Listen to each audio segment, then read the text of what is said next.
warahmatullahi wabarakatuh. Innal hamdalillah nahmaduhu wa nasta'inuhu wa nastaghfiruh wa na'udzu billahi min syururi anfusina wa min sayyiati a'malina.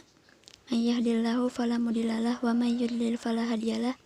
Wa asyhadu an la ilaha illallah wahdahu la syarikalah. Wa asyhadu anna Muhammadan abduhu wa rasuluh.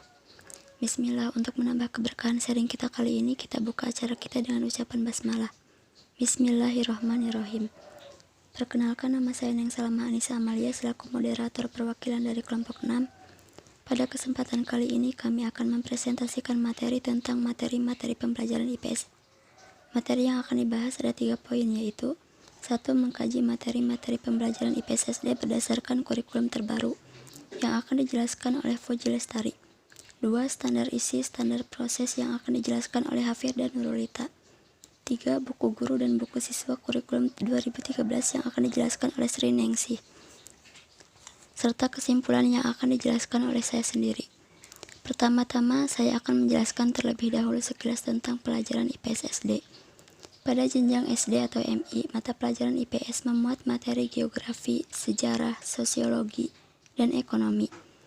Melalui mata pelajaran IPS, peserta didik diarahkan untuk dapat menjadi warga negara Indonesia yang demokratis dan bertanggung jawab, serta warga dunia yang cinta damai. Baik, untuk mempersingkat waktu, kita langsung saja ke materi yang pertama. Kepada Saudari Fuji Lestari, waktu dan tempatnya kami persilahkan. Assalamualaikum warahmatullahi wabarakatuh. Perkenalkan, nama saya Fuji Lestari dari kelas 1 BPGSD dari kelompok 6. Sebelumnya, terima kasih kepada Neng Salamah yang sudah memberikan kesempatan kepada saya untuk menyampaikan materi. Sekarang saya akan menyampaikan materi poin ke-1, yaitu tentang kurikulum terbaru pembelajaran IPS. Tujuan kurikulum 2013 yaitu yang pertama, untuk mengarahkan peserta didik menjadi manusia berkualitas yang mampu dan proaktif menjawab tantangan zaman yang selalu berubah. Yang kedua, untuk mengarahkan peserta didik menjadi manusia terdidik yang beriman dan bertakwa kepada Tuhan Yang Maha Esa, berakhlak mulia, sehat, berilmu, cakap, kreatif, dan mandiri. Dan yang ketiga, untuk mengarahkan peserta didik menjadi warga negara yang demokratis dan bertanggung jawab. Selanjutnya saya akan menyampaikan materi tentang kompetensi dasar dan kompetensi inti kurikulum 2013. Kompetensi dasar mata pelajaran ilmu pengetahuan sosial kelas 1, 2, dan 3 diintegrasikan ke dalam mata pelajaran lain. Untuk memudahkan pengorganisasian, yaitu kompetensi dasar ilmu pengetahuan sosial diintegrasikan ke kompetensi dasar mata pelajaran bahasa Indonesia. Ke kompetensi dasar mata pelajaran pendidikan Pancasila dan kewarganegaraan, dan kompetensi dasar mata pelajaran matematika. Sedangkan untuk kelas 4, 5, dan 6, kompetensi dasar mata pelajaran ilmu pengetahuan sosial berdiri sendiri, namun pembelajarannya tetap menggunakan tematik terpadu, yaitu kompetensi dasar mata pelajaran IPS, diintegrasikan ke dalam berbagai tema. Kompetensi inti merupakan gambaran secara kategorial mengenai kompetensi yang harus dipelajari peserta didik untuk suatu jenjang sekolah, kelas, dan mata pelajaran. Baik, terima kasih kepada Saudari Fuji Lestari yang sudah menyampaikan materi pertama. Materi selanjutnya akan disampaikan oleh Hafir dan Nurulita. Waktu dan tempat kami persilahkan. Assalamualaikum warahmatullahi wabarakatuh. Perkenalkan, nama saya Hafir dan Nurulita akan menjelaskan materi yang kedua, yaitu standar isi dan standar proses. Standar isi adalah kriteria mengenai ruang lingkup materi dan tingkat kompetensi untuk mencapai kompetensi lulusan pada jenjang dan jenis pendidikan tertentu. Pada Peraturan Pemerintah Nomor 32 Tahun 2013 yang mencangkup kriteria 1. Ruang lingkup materi berlaku untuk semua satuan pendidikan. 2. Tingkat kompetensi yang berlaku untuk peserta didik pada setiap tingkat kelas. Standar isi sebagaimana yang tertera pada Peraturan Pemerintah Nomor 19 Tahun 2005 secara keseluruhan mencakup 1. Kerangka dasar dan struktur kurikulum yang merupakan pedoman dalam penyusun kurikulum pada tingkat satuan pendidikan. 2. Beban belajar bagi peserta didik pada satuan pendidikan dasar dan menengah.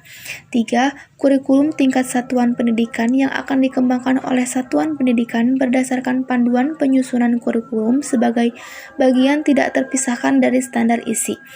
Yang keempat, kalender pendidikan untuk penyelenggaraan pendidikan jenjang pendidikan dasar dan menengah.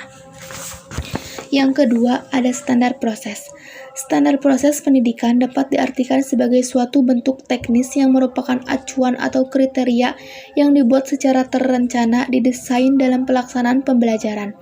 Proses pembelajaran pada satuan pendidikan diselenggarakan secara interaktif, inspiratif, menyenangkan, menantang, memotivasi peserta untuk berpartisipasi aktif, serta memberikan uang yang cukup bagi prakarsa kreativitas dan kemandirian sesuai dengan bakat, minat, dan perkembangan fisik serta psikologis peserta didik. Komponen-komponen standar proses yaitu 1. Perencanaan proses pembelajaran, 2. Pelaksanaan proses pembelajaran, 3. Penilaian hasil pembelajaran, dan yang keempat, pengawasan proses pembelajaran. Baik, terima kasih kepada Saudari Hafirda Nurulita yang sudah menyampaikan materi yang kedua. Materi selanjutnya akan disampaikan oleh Sri Nengsi. Waktu dan tempat kami persilahkan. Assalamualaikum warahmatullahi wabarakatuh. Perkenalkan, nama saya Sri Nengsi dari semester 1 kelas B, Program Studi Pendidikan Guru Sekolah Dasar. Pada kesempatan kali ini, saya akan menjelaskan tentang materi yang ketiga, yaitu mengenai buku guru dan buku siswa. Terima kasih kepada moderator karena sudah memberikan kesempatan kepada saya. Untuk mempersingkat waktu, langsung saja saya akan menjelaskan tentang apa sih itu buku guru. Buku guru merupakan buku yang digunakan oleh guru sebagai pegangan dalam proses pembelajaran. Buku ini merupakan buku yang dipersiapkan pemerintah dalam rangka implementasi kurikulum 2013. Dalam buku guru menyajikan hal-hal sebagai berikut. Yang pertama, menjelaskan tujuan pembelajaran yang harus dicapai. Yang kedua, menjelaskan langkah-langkah pembelajaran yang dilakukan dalam menyelenggarakan proses pembelajaran agar dapat membantu guru dalam menyusun rencana pelaksanaan pembelajaran dengan sistematis mengikuti langkah-langkah pembelajaran tersebut.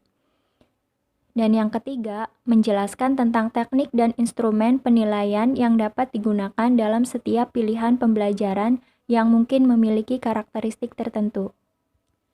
Selanjutnya, saya akan menjelaskan tentang apa sih itu buku siswa. Buku siswa merupakan buku yang digunakan oleh siswa sebagai sumber belajar. Buku ini menjabarkan usaha minimal yang harus dilakukan siswa untuk mencapai kompetensi yang diharapkan.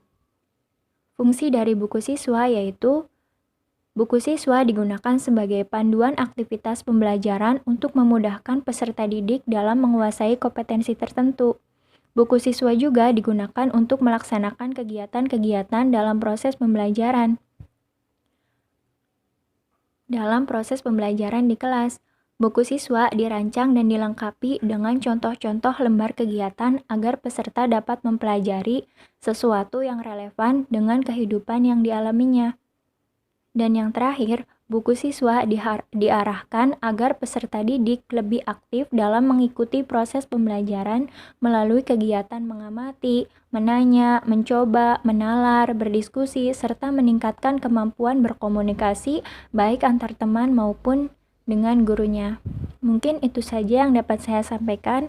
Saya serahkan kembali ke moderator. Untuk kekurangannya saya mohon maaf. Wassalamualaikum warahmatullahi wabarakatuh. Baik, terima kasih kepada Saudari Sri Nengsi yang sudah menyampaikan materi ketiga. Materi selanjutnya yaitu kesimpulan yang akan disampaikan oleh saya sendiri, Neng Salma Anissa Amalia. Dari pembahasan di atas dapat disimpulkan bahwa kurikulum 2013 yang mengutamakan pemahaman, skill, dan pendidikan berkarakter.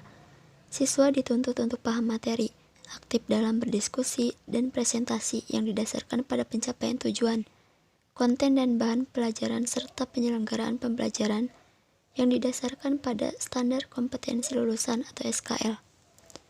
IPS merupakan kajian yang memusatkan pada aktivitas kehidupan manusia. Fokus kajian IPS berupa berbagai aktivitas manusia dalam berbagai dimensi kehidupan sosial, sesuai dengan karakteristik manusia sebagai makhluk sosial. Dengan melaksanakan standar isi dan standar proses, kegiatan pembelajaran dapat berjalan sesuai dengan tujuan yang ingin dicapai. Sebab standar isi dan standar proses merupakan suatu bentuk teknis yang merupakan acuan atau kriteria yang dibuat secara terencana atau didesain dalam pelaksanaan pembelajaran. Buku guru merupakan buku yang digunakan oleh guru sebagai pegangan dalam proses pembelajaran. Buku ini merupakan buku yang dipersiapkan pemerintah dalam rangka implementasi kurikulum 2013. Dan buku siswa merupakan buku yang digunakan oleh siswa sebagai sumber belajar. Buku ini menjabarkan usaha minimal yang harus dilakukan oleh siswa untuk mencapai kompetensi yang diharapkan. Baik, alhamdulillah kalau begitu kita akhiri saja, karena materi telah selesai dibacakan semua. Sebelum presentasi ini ditutup, saya atas nama yang Salah Mahanisa Amalia, selaku perwakilan dari kelompok 6 meminta maaf jika ada kekurangan dan kesalahan kata dalam penyampaian materi. Semoga materi yang disampaikan dapat bermanfaat bagi kita semua, amin. Mari kita bersama-sama mengucapkan hamdalah, alhamdulillahirrabbilalamin. Saninten buah saninten, dibantos keparapatan, hapunten abdi hapunten tentang tosar kelapatan. Pataufik menjahit kopiah dijahit perlu yang utuh. Wabillahi taufiq wal hidayah. Wassalamualaikum warahmatullahi wabarakatuh.